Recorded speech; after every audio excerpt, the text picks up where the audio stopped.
Howdy Do Ladies, Gents, and all 76 other options. My name is Double O Dan, and today we're going to be doing something a bit differently. It's not what I normally do, but then again, what do I normally do anyway? It's been how many months since my last video? Oh god. We're going to be doing a game review on the game For Honor, which was recently released by Ubisoft. I've played it quite a bit. I think I got like 35 hours in it. And I've been wanting to do a game review for a while, and I figured this would be a good opportunity because there's plenty of problems, and there's plenty of yeah, I'd like to say there's plenty of good things about the game. There's some good things. They mostly overcome the bad things. So basically, if you're not sure what For Honor is, it's a 1v1v1 game, which isn't actually that. It's Vikings versus Knights versus Samurai. They're not very historically accurate. So basically, it's these three standard stereotypical warriors of the ancient world. There's a map that this all takes place on that's split into 3 dominions. The Mire, which is owned by the Samurai, Ashfeld or something like that, which is owned by the Knights, and Valkenheim, which is owned by the Vikings. So basically they have it set up where these 3 factions kind of are always at each other's throats on this big map they have. By completing matches, you get these things called war assets, where you deploy them on the map, and whoever has the most in each province gets that province every 6 hours, I think. And then they update it, and then you're supposedly get some sort of awards at the end, or rewards, probably some awards too. At the end, depending on how your faction does. I haven't actually gotten to that point yet, but that's just what I've heard. Otherwise, it really doesn't impact the game. That's why I don't feel like I need to wait to actually see what the impact of winning is in the faction war. Anyway, there's 5 game modes. There's Duel, which is 1v1, Brawl, which is 2v2, Elimination, which is 4v4, Skirmish, which is Team Deathmatch, also known as Team Deathmatch, as in your whole team is dying instantly because the other team formed a wolf pack and is eating you up one by one as soon as you spawn in. There's also Dominion, which is basically, it's sort of like a it's literally domination from Call of Duty, except it's got some differences to it, which are actually pretty cool.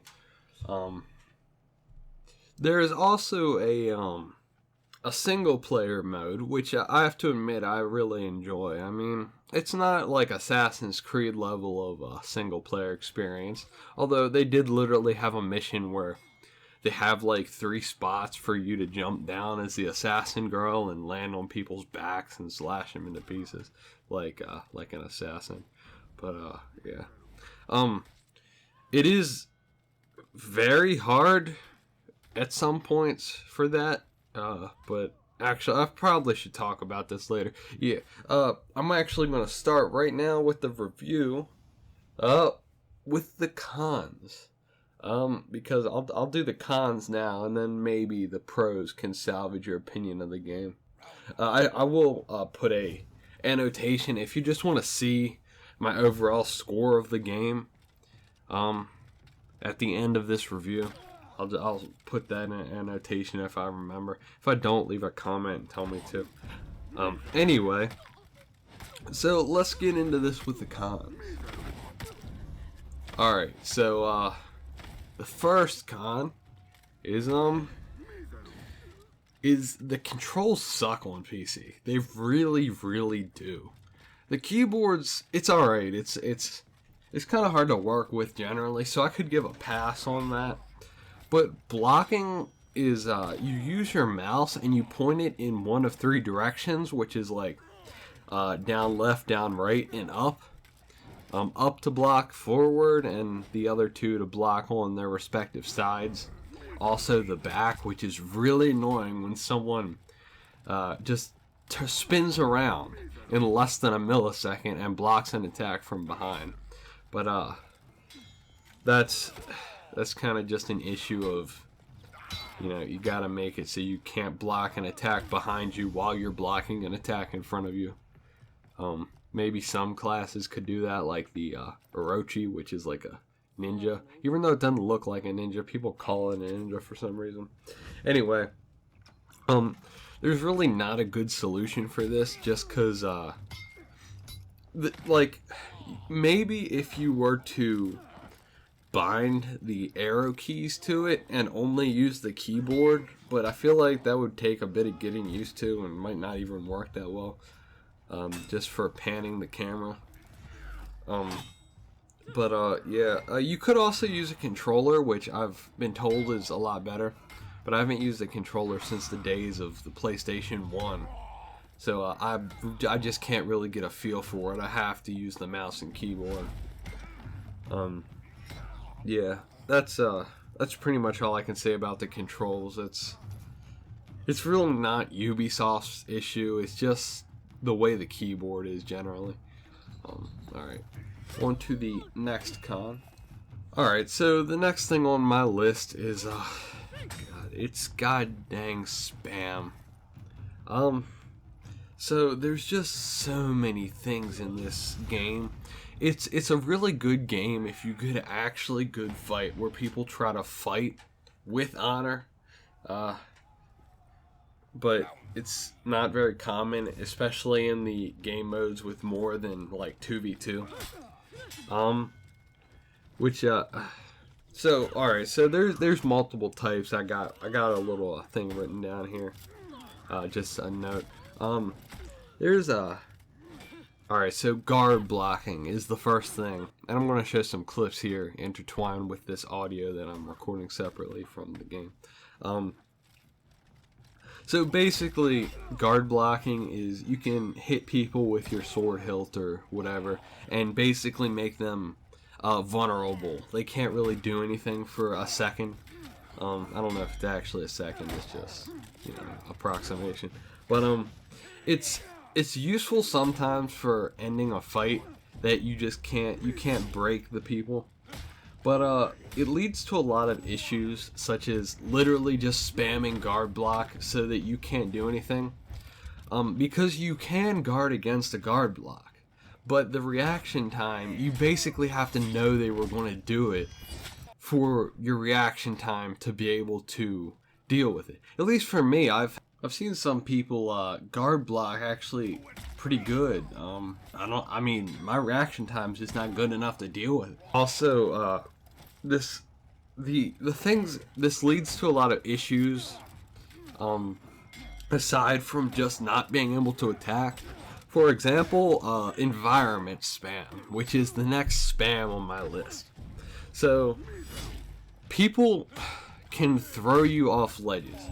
Now, the first time you do this, you feel like you're Indiana Jones. Like, that fight in the Ark of the Covenant one, where, the guy swinging his sword around and all, and Indiana Jones just pulls out his gun and pops him, and then walks away. You feel like that the first time. The second time, you kind of do, it starts to wear off around the 10th time. But then it really starts to wear off when you notice that everyone else does it too. So you'll be ready to fight this guy. You'll be ready. You'll be ready to block and slash at him and go all in. And oh wait, he guard blocked you. And then he threw you off the ledge and you're dead. And then he walks around. He runs away, slashes your teammate to bits while they're fighting someone else. Then they go and kill all your other teammates, and you've lost the game. Because snowballing is ridiculous in this game, which I'm going to talk about later.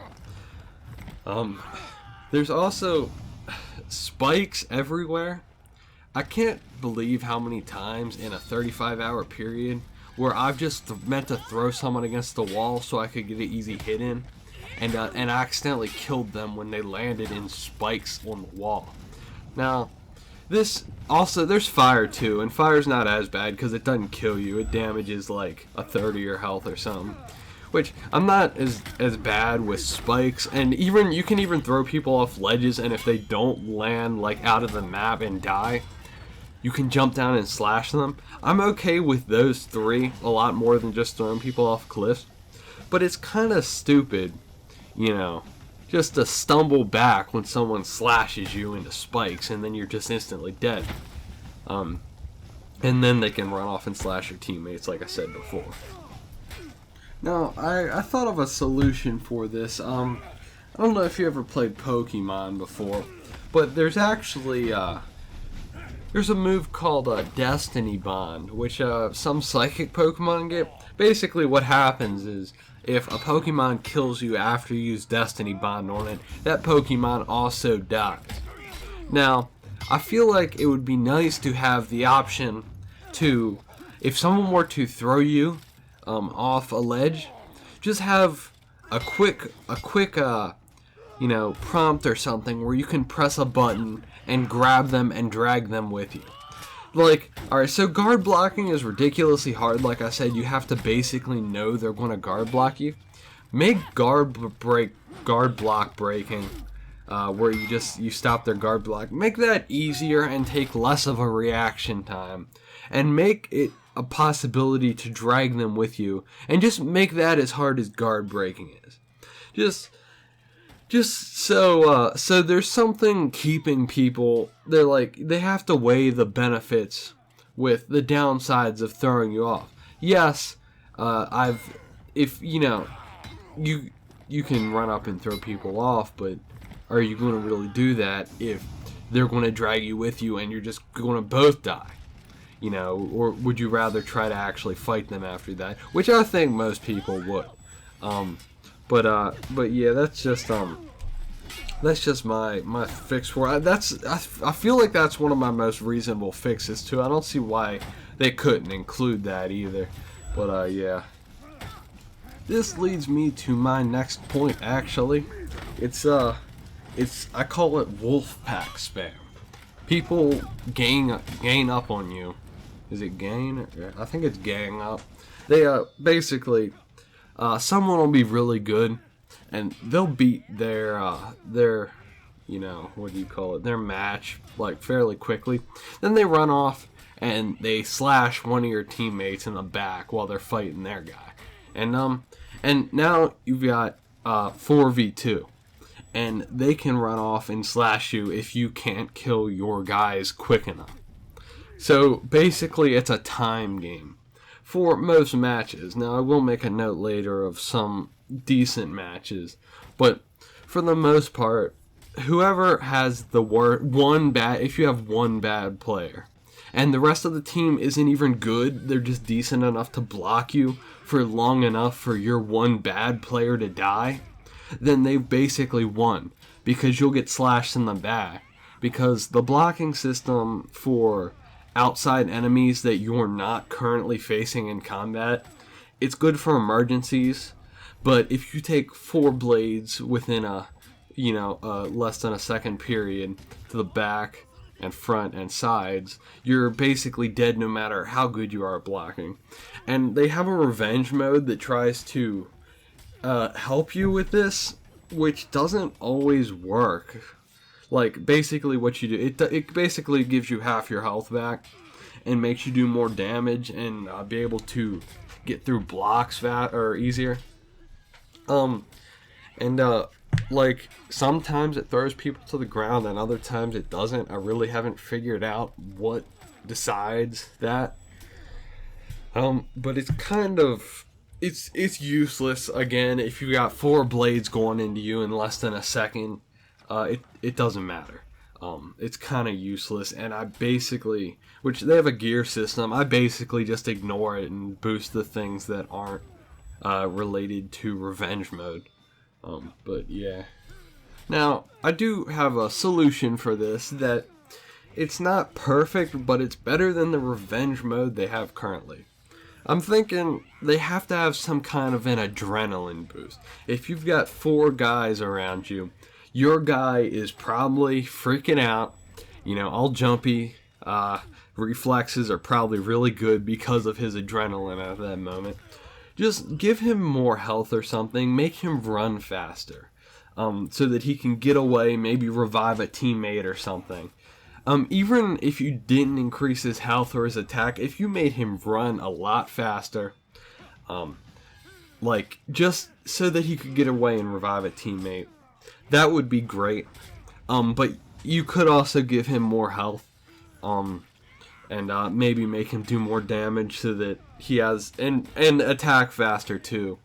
Just something so that it kind of evens it out when you're facing 4 people and you're all alone. Because honestly, it's not even fun. I mean, I've been on teams where the rest jump on people, and I do too sometimes, but I try to stay out of it generally. If they do, if they quad team me, I will jump in if they have 1 player left and we're all slashing at him. But if they do stand back and just let us do 1v1s, then I generally don't. Well, actually, I never do if they're letting us do 1v1s. But yeah, so that's my my idea, the adrenaline boost thing, where you can just run faster away and have maybe even a faster revive time or something like that. That would be nice. Yeah. Alright, for the next spam, in the spam category, there is stun block. It's not stun blocking. It's that's just what Tim called it. It's unblockable spam. They have unblockable attacks, which I assume are to make the fights not last as long, which I can definitely see. If you're both good at blocking, that fight's never going to be over unless someone gets a good guard break in. There could be the potential for an infinitely lasting fight. There's a timer on rounds, but it's long. You don't want to sit there and just block attacks for 5 minutes. Or 10 even. I don't really know how long it is, because there's no timers in the game, which is actually something Tim wanted me to mention. And I'll talk about that in a second when I get to matchmaking. So yeah, just so basically, when someone does an unblockable, and I say unblockable, you can actually stumble them, but it's bullcrap, because you will. But most of the time you won't be able to, because you already be hit and you'll be stumbled. And that leads to them chaining unblockables. Now, as you've probably seen already from the clips I've included, I only play Warden. I'm trying to get really good with him. And I'm going to include a clip right now of me, guard breaking someone. And then infinitely chaining my unblockable shoulder bash, and then slashing them. It's kind of bullcrap, because pretty much, alright, there are some counters, but if you're not an assassin or a Valkyrie, I slash you and I just keep going. You're basically dead. And I'm not the only one who can do that. The Warden isn't. And it's not as bad for other classes. I think Wardens definitely had it the worst. With the guard block, or guard shoulder bash thingy, where you can't block. But the next most annoying, I would say, is probably the Raider, which is like a guy with a big axe. He can do this thing where he has this unblockable area attack, and you can't really stumble him because he manages to hit you even if you do attack him. So you can't really stop it. And if you dodge backwards, it still hits you because it's got a ridiculous range on it. Those two are pretty much the worst. There's just a lot of them in general. There's the Shugoki or something. Anyway, he rushes at you and he grabs you and he breaks your freaking back and then throws you. And then he's got another one where he jets forwards and stumbles you. So if you're on a bridge and he does this, you're dead because you've already fallen off and landed in the spikes or the water or whatever. Obviously the Assassin's Creed 1 swim logic's making a comeback. Then he's got another one where, this one's not as bad, I mean, because you can get away, because he sends you literally 15 feet back when he hits you with his club. Sometimes you go over ledges though, and then you can't make a comeback. It's really, I don't believe in unblockable attacks. Let them fight it out. Let them be skillful and fight it out. Unblockable attacks are bullcrap. Now, maybe some of them, but I just can't see, I don't see the fact that an axe could phase through my sword just because the guy used an unblockable attack. That's not how it works. I mean, I don't care how hard you swing that thing. If it hits a shield, it's not going to go where you intended it to, and it's not going to do that much damage. Now, maybe it'll block it, which actually that would be a possible fix. Rather than having unblockable attacks, just make it so you do more damage when you hit someone with a block, or make it so you can only block 3 times in like a certain amount of time, and then you gotta let your arm recover or something like that. I don't know. Unblockable attacks are just bullcrap. And I'm saying that as a warden who only uses unblockable attacks in fights that are just kind of ridiculous for reasons I'll get into later, I guess. Maybe not. I don't know. I'm kind of running short on time. I only wanted this for 20 minutes. Yeah. I do want to make a quick note here. There's also projectiles, which are really annoying. You'll be in the middle of a fight and an assassin will just run up and shoot you in the back with a crossbow pistol thing. It's really annoying. I think they should just make them do status effect damage rather than actual damage. For example, like the fire arrows, just make them do burn damage over time. Don't make them do actual like damage or something, because they're kind of crappy. And as a warden, again, I got a catapult thing, which I just drop on a group of people and it kills them all. Like, what the heck? Just don't do that. They need to take those out or nerf them or something, because they're ridiculous. Yeah. Alright guys, I'm going to be moving on to my next category now. It is going to be on matchmaking. It's bad. It's really bad. You'll be in a game with your friends in a group. And, oh wait, now people have left the game. And, you get kicked out of the group with your friends. It doesn't take too long to get back in the group. It's just really annoying to get kicked out. For some stupid reason, multiplayer games, I've been placed on teams with 3 bots before, which I'm going to show a clip of in a second here when I show other issues with matchmaking. And I'll have to play through the game and get wrecked because bots are only good on the 3rd level, and then beyond that they get thrown off ledges way too easy because they're not smart enough to realize that people spam that.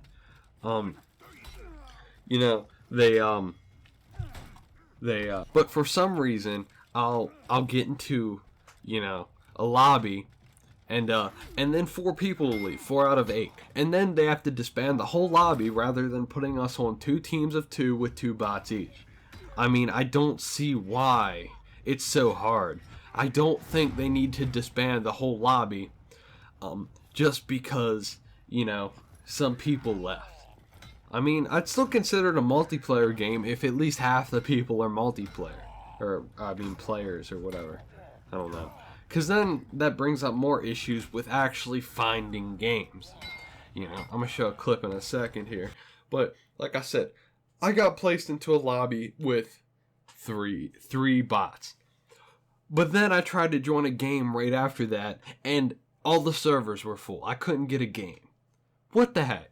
That doesn't make any sense. There's lobbies with literally 3 bots sitting out there, and another team full of players. Well, it was 4 bots before I joined even. But then I can't even find a game right after that. Something's wrong with their servers and they need to fix it right now because it's really annoying. Which, yeah. Another ridiculous thing is that players host servers. Like, when has that ever been a good idea? It's since Modern Warfare 2. I mean, I played that on PC like several months ago, and I just remember this one guy. He said, "Oh, the host lives in frickin' Nigeria, obviously," and that's what I say every time we get a crappy lobby, because obviously the host lives in Nigeria when you can't even play because of lag issues, which I haven't had many of, I'll admit, but I know people who have had a lot of lag issues, and it's kind of ridiculous that Ubisoft can't even host their own servers. It would fix a lot of issues. Which, that's probably one of the reasons for the other matchmaking issues, is because players host it, as opposed to Ubisoft. They can't easily manage who goes into what servers. You know, it's some kind of crappy automated system. And I don't want to sound like I know more than I do. I really don't know much about this. I'm just kind of speculating for this part at least. I'm pretty sure it's something to do with the fact that players are hosting the servers, and that just makes it harder for the game to put you into those servers, since there's so many going on at one time and so many being created. And you can't really tell who's hosting either. And it won't switch to the person with the best internet, which is something that it really should do. But yeah. Now, one argument for player hosting could be the fact that I couldn't even sign up for the beta because Ubisoft sign-up servers were down on frickin' Uplay. I literally had to get into the beta by spamming the buttons on the sign-up part where you downloaded the game, because it wouldn't give me like a valid beta pass even though it was an open beta. Yeah, their servers wouldn't even work for that, so I don't even know if it'd be a good idea to try to host them for the actual game. But, you know, that's just a side note for me. Really, this is an issue that only Ubisoft can fix. I mean, we can't really do anything about it, other than if you have bad internet, not playing, but I don't assume that's going to happen. Especially since you don't even know who has the bad internet, because no one's hosting. Yeah, there's no timer on multiplayer lobbies. Like, you'll be sitting there for literally... I've been in there 7 minutes, I think, was my longest one.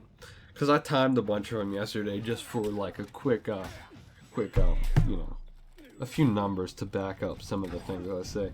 And, you know, it'd be nice to have a timer so you know, oh, wait, I'm going to have to wait for the majority of the time I'll be playing this match anyway. I might as well back out now and find a better lobby.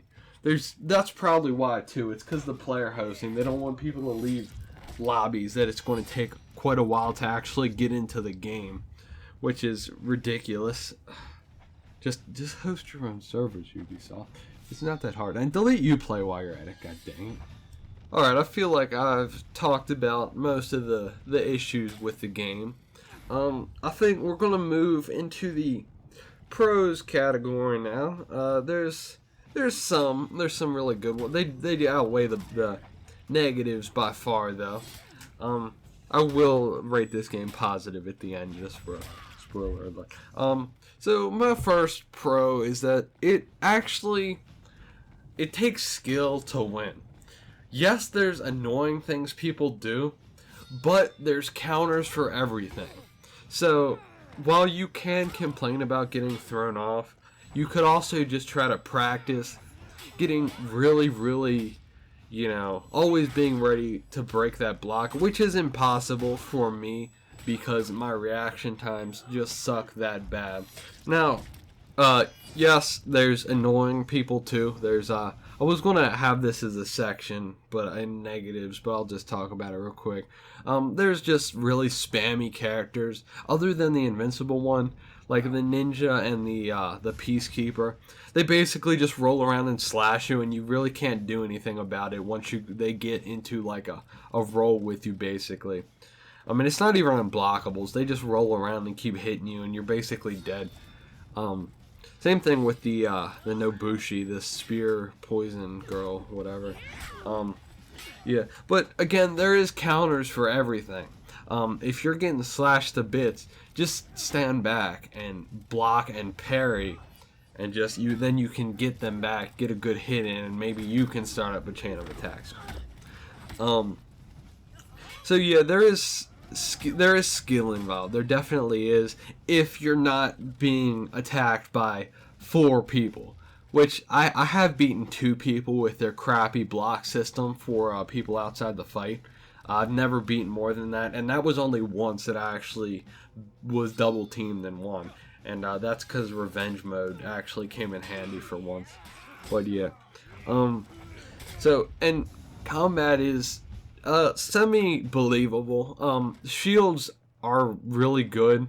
You know when you see a shield, you're going to have a tough fight, and I do like that feeling when you know that something's going to be, hard to overcome when you see it. When you see that giant round shield in the distance coming towards you, you know you're going to have a patient fight where you just kind of sit back and have to wait for an opening. Same thing with assassins. You're going to have to you're going to have to do whatever you do with assassins. I haven't really played anything other than the Ward, and I'm just speaking from my perspective with that. But yeah, so that's definitely a pro, especially in 1v1 matches where they remove all benefits from armor. For brawls too, it's like that. Deathmatch and Dominion are kind of where it gets crappy, and skirmish too, with the wolf pack. Another pro of this game is that it's very fun just in general. As long as you're not getting quad teamed by people, if you have an actual fight, which I definitely recommend duel if you just want 1v1s, decent fights where people aren't, again, quad teaming you. Definitely duels are where it's at. It's very rewarding when you beat someone, because again, it requires skill. Executions feel extremely, what's the word? Have those videos, satisfying, that's the word. You feel like you've earned it generally, as long as you didn't do a spammy thing or throw someone off a wall into a lava pit or whatever. Yeah, so that's definitely a bonus, and the game modes are really fun. I didn't really go into them, because most of them are just elimination, aside from skirmish, which is team deathmatch, where you're trying to kill enough people to get to like 1,000 limit, and 1,000 point limit, and Dominion, which is basically domination, which that one's really fun too, because they're like creeps from MMOs, or whatever they're called, the like games like Dota and League of Legends, and those, and and they basically they run forward and they have a big battle in the center. The two sides have their own minions depending on what side they're fighting for. And they're also really satisfying because they die in one hit, and you can just keep killing a bunch of them. And you actually have to do that to get the point in the middle. You have to beat all of their little minions, and that's hard to do if someone's defending. So, their game modes are really fun too. That's pretty much all I can say about that. The next pro is fights are really honorable, and you will find really fun matches. I had one the other day where it was elimination, and we each fought our respective person, and whoever won went to the area where the rest of our team was fighting, and we stood around waiting for their battles to be over.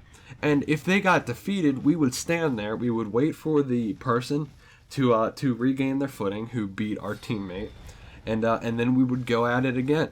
And we would just do that, and we dominated them one match. There was only one person left, and we got in a big circle and just watched this guy take out our whole team, just in 1v1s. Now, if we had all gone in, we obviously would have won, but that definitely isn't as rewarding as getting defeated. All of us got defeated by this one person, and that person's obviously very good at the game. And it definitely, you don't feel like you got ripped off if you get beaten in an honorable 1v1. You do if you get thrown off a ledge when you're just getting ready to fight, you're getting ready to block and all that. So that's definitely a pro, especially, again, in duel. But it's even more pronounced in elimination, specifically, when it's 4v4 and then, you have the one person just take on your whole team and beat them. Yeah. that's pretty much all I can say about the pros in this game, because those are the main things about it. Now, the graphics are great too. I'll just make a note of that real quick. I mean, for people who care, I don't care too much about the graphics, but definitely don't want them to look like crap. Yeah. I'll actually take a second here to talk about the single player too, because it's really fun so far. I've gotten about 2/3 of the way through. I played it on intense too, or not intense, realistic. That's the hardest difficulty. And it's definitely really hard because they take away the UI that shows where you need to block, so you actually have to learn their stances, which is impossible with Samurai, because one of their things is that you don't know where they're going to attack. It doesn't show the direction they're getting ready to strike in, because they hold their sword in a neutral position the whole time. It's kind of hard because I can't really beat them now. I'm kind of stuck. But yeah, that's single player is really nice. You actually unlock quite a bit, and you also get rewarded for it. You get steel, which is their currency, which you can use in multiplayer, to upgrade your gear and stuff. And that's another thing. There is, if you see anyone with an armor rating of over 70, they're pay to play, and they're probably gay too. But there is a microtransaction system, which it isn't too bad, especially since the things you can buy are like armor packs. You can get them reasonably easy in game. It's not like, they're so outrageous to get that you just have to spend money, or you could just waste all your time attempting to get them, and then end up with crap you don't need anyway. Which reminds me, you do actually get armor packs from beating, or premium armor packs from beating the single player missions. So yeah, single player definitely has a lot of bonuses to it too, even if you don't like single player and you just want to play multiplayer, which I actually really like that, because it gives an incentive for people who don't just want the single player mode, to actually play it, people who would only play multiplayer otherwise. Yeah. Now, I think that's really all I can say about the game. I only wanted this to be 20 minutes long, but it looks like it's going to be 40. And there's not really much I can cut out either. This was all kind of necessary. Again, there was an annotation earlier, which, I mean, I guess you're not even listening to this if you clicked it already, if I remembered. But yeah, so alright, I guess I'll be ranking the game now or whatever. I'd give it 7 out of 10. Seems like a reasonably, decent. That's a C, I guess, in school terms. It's maybe a C. I'll give it a C plus. It's definitely it's above average, but it's not above enough that it deserves to be called that. It's got plenty of issues, and this would definitely be a 9 out of 10 or a 10 out of 10 even game if they fix the issues I mentioned in this video, which a lot of people have complained about, so I'm sure they will fix at least some of them. As it stands now, I'll have to give it the C plus though, just because there's so many issues with just spamming guard blocks and throwing people off walls, and it makes it not even fun. It's not fun. Your game should never be annoying, and that's exactly what some of these things make it. Because I don't get annoyed if I lose a 1v1 match. It's generally my fault. If I get quad teamed or triple teamed or double teamed even, you feel like you got ripped off and you're annoyed. And then you don't feel like playing the game, and then people leave, and then the game dies out slowly. That's not what you want. So I do recommend that you fix these issues, Ubisoft. That's not. I'm not trying to be mean. I sounded a bit more mean than I intended to be there. But all the same, you need to fix some issues, Ubisoft. Seriously. All right, 41 minutes. That's way too long. I think I'm going to include it all anyway. Anyway, all right. Thank you guys for watching. I'm sorry this took so long. I kind of wanted to shorten this, but I kind of needed to include most of this information. And thanks for watching my video. It's been a long time since I posted. I'm sorry about the Hearts of Iron 4 video too. I ended up recording a bunch of that, and it recorded in the wrong format, and I had basically already finished the World War. So I've just deleted that. I'll do it again at some point, just not now. I'll post this and then I'll wait a few weeks and then post something else. I want to try to get into a rhythm again. Anyway, thank you guys for watching. My name is Double Dan, and see you later at some point. Gosh, I really need to work on that outro.